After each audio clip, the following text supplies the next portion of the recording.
over 100 members of Congress and 17 Republican attorney generals, even though there's some in Ohio and Georgia that are opposing it.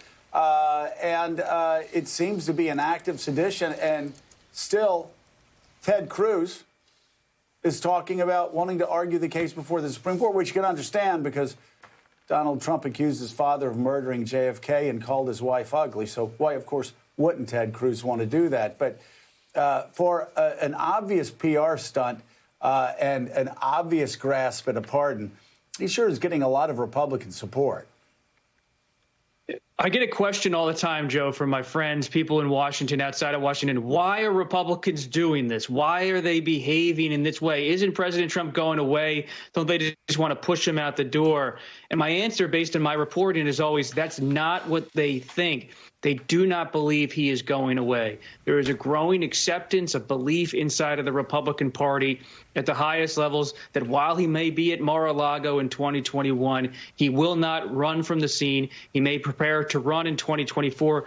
Even if he doesn't, he's going to be meddling in primary races for Republicans in 2022. So many of these Republicans are operating sometimes out of loyalty, sometimes to be sharing in the theatrics of the moment, but also out of fear.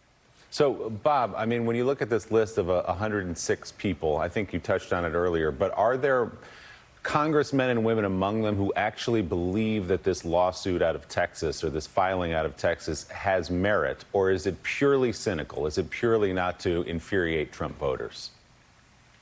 Some of it's cynical, but let's not forget that in some channels of the conservative media, there is a belief still that President Trump has an ability to win this election through going to the Supreme Court. President Trump is watching these media outlets. He's reading these media outlets. It's creating an echo chamber inside of the Republican Party. So the motives aren't all just to stand with President Trump in solidarity, to show voters who are frustrated with President Trump's defeat that they're doing that. It's about actually believing the cause, and that's where American politics is going. There are not shared facts at this moment.